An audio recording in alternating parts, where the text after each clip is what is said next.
I didn't recognize the photograph until I remembered I had taken it myself.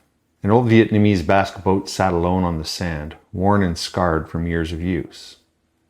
While across the water, the modern skyline of the city rose along the horizon. And between that simple old vessel and the city beyond it, it was almost nothing but open water. I looked at the frame on the back of the camera, and something about it felt familiar, even though I never photographed anything quite like this before. Not the place, not the boat, the way I'd chosen to see it. I'd anchored the photograph heavy to one side with the basket boat, and allowed almost everything else to breathe. I could have moved closer. I could have filled the frame with the boat, or turned toward the skyline and made the city the photograph. Instead, I left all that water between them, and looking at it now, I realized I'd made that same decision before. Different country, different decade, completely different subject, but the same photographer was standing behind the camera. For 20 years, I've told students to find their own style. I said it the way most photography teachers say it, as encouragement, as a friendly push towards individuality. And I'm not sure I fully understood what I was asking them to do until a fishing boat on the unfamiliar coast handed me the answer. Most photographers believe style is something you search for. You study a photographer you admire. You try to see the way that they see. You download their preset, you buy the lens they used, and you wait for a personal style to arrive as a reward for enough imitation. I believed some version of that too early on. It's a reasonable place to start, and a discouraging place to stay, because imitation only ever produces a copy, and a copy cannot become an original no matter how long you practice it. I have watched talented photographers spend years chasing a look that belonged to someone else, growing quietly frustrated with every attempt, convinced the problem was their gear, or their location, or their luck, when the real problem was that they were searching in the wrong direction. Style was never out there to be found.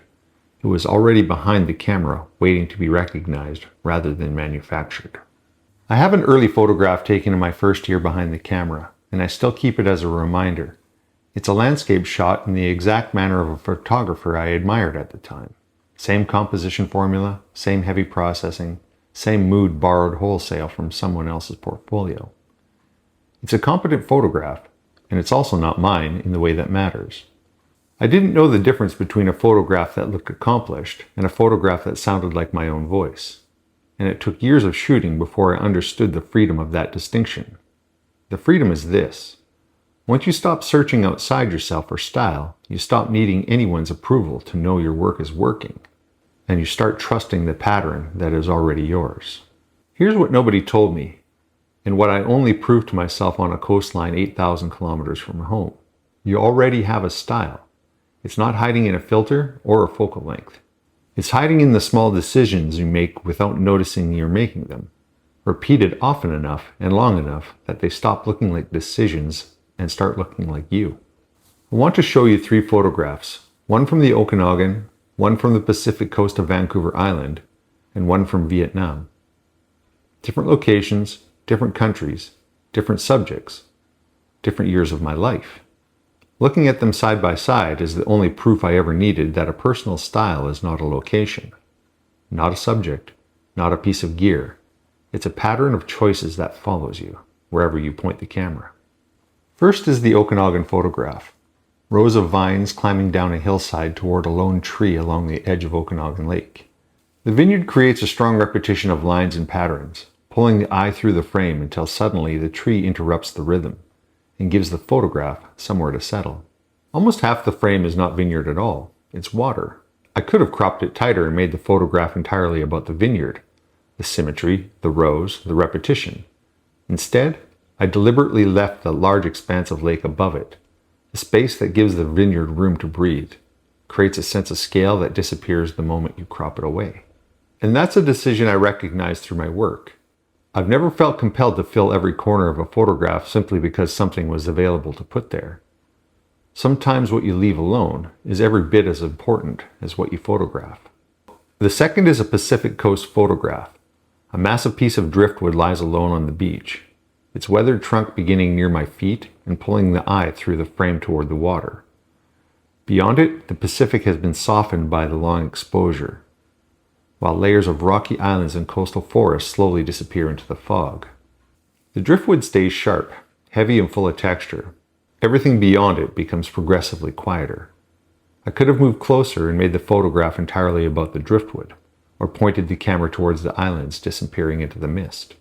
Instead, I use one to lead you towards the other, while leaving large areas of sand and water and fog with almost nothing happening in them.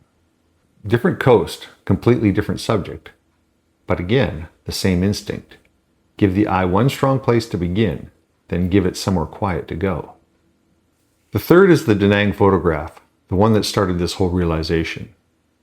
An old basket boat sits heavy on the foreground, pushed toward the left side of the frame, evening light catching its weathered surface. Beyond it, there's a beach, open water, a handful of distant fishing boats, and finally the modern skyline of Da Nang stretched across the horizon. There was plenty I could have filled the frame with. Instead, I gave the boat weight, and then I gave everything around it room. Now set the three photographs side by side, a vineyard overlooking Okanagan Lake, a piece of driftwood on the Pacific coast, a basket boat on the beach in Vietnam. On the surface, they have almost nothing in common, but underneath, I'm making remarkably similar decisions. The vineyard, those repeating rows pull you towards the tree before releasing you into the enormous expanse of water. On the Pacific coast, the driftwood begins almost at your feet and carries you towards the sea, softened by the long exposure, then to the islands, disappearing into the fog. And in Vietnam, the basket boat gives you a strong place to begin before your eye crosses the open water towards the city, almost an entire world removed from the boat sitting on that beach. Different subjects, different light, different countries, same instinct. That's the first principle. Your style is not something you build, it's something you already do on repeat, and the only work left is noticing it. Go back through your last 10 strong images, not the ones you're most proud of technically, the ones that simply feel like you when you look at them, and look for what keeps repeating. A preference for a certain light, the way you crop, a refusal to include something most photographers would include. That repetition is not accident, it's your signature already written, waiting for you to read your own handwriting. And that brings me to the second principle. My style may not simply be defined by what I photograph. It may be defined just as much by how much room I'm willing to give the subject. I seem to want something strong enough to anchor the photograph, the vineyard rows, the driftwood, and the basket boat, but I rarely want the subject to own the entire frame. I want somewhere for the eye to go afterward. The lake above the vineyard, the quiet sand softened by water and fog beyond the driftwood, and the open water separating an old fishing boat from the modern city behind it. Those areas are not empty because I couldn't find something to put there. They are there because I chose not to. After 20 years of making photographs, I'm beginning to realize that may be one of the most consistent decisions I make. A personal style, more often than a technical fingerprint, is a pattern of subtraction. What you consistently choose not to include tells a viewer who you are more clearly than what you choose to show them, because subtraction cannot be faked the way a filter can be applied. You either have the discipline to leave that frame alone, or you don't, and that discipline shows up the same way in a vineyard, on a foggy beach, and on a fishing boat on the other side of the world. The third principle is the one that surprised me the most standing on that beach. Real style travels. If the way you see only works in familiar light on a coastline you've walked 100 times with a subject you already understand, that is not yet proof of a personal style. It might only be proof of comfort. The real test arrives in unfamiliar terrain, different culture, different light, different subject, where none of your usual advantages are available to you. If your eye still makes the same decisions there that it makes at home, you're not looking for a habit that depends on circumstances. You're looking at yourself. I didn't expect Vietnam to teach me anything about who I already was as a photographer.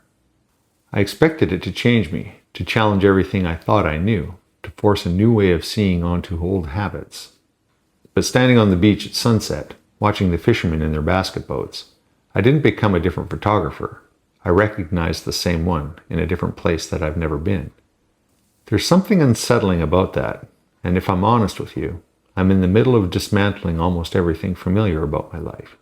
The house, the valley, the 20 years of routine that made the Okanagan photograph possible in the first place.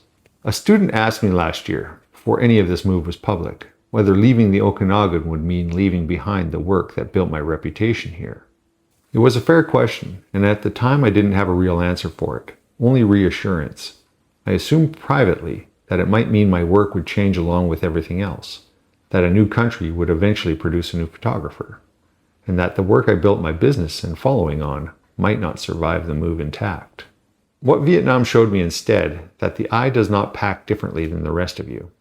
It comes along exactly as it is, decisions and restraint, and it all keeps making the same quiet choices in Da Nang that it made in the February coastal fog and the rows of vines. I don't know yet what this means for the work ahead. I know it means the fear many photographers carry that changing your circumstances will cost you your voice, and it doesn't hold up against what these 3 photographs prove side by side. Your circumstances can change entirely. Your style, if it's real, does not ask your permission to follow you. Look at your own work the way I finally looked at mine, not for what changed between your best photographs, but for what refused to change no matter where you stood when you made them. That refusal is not limitation. It's the most honest signature you have, and you didn't have to search the world to find it. You only had to stop long enough on a beach you'd never stood on before to notice it was already there.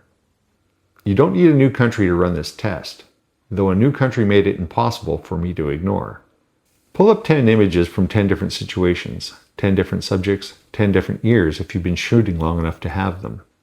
Lay them out in the way that I laid out the Okanagan, the Pacific Coast, and Vietnam. Look at the past subject entirely and look at only the decisions, where the light falls, what you left empty, what you refused to include when everyone else standing beside you included it. That pattern is not a coincidence you're imagining. It's the closest thing to a signature a photographer ever gets. And like a signature on paper, you cannot forget it, because it was never a choice you consciously made in the first place. If this changed how you think about your own work, my free ebook, The Intentional Landscape, goes further into the decisions behind a strong photograph.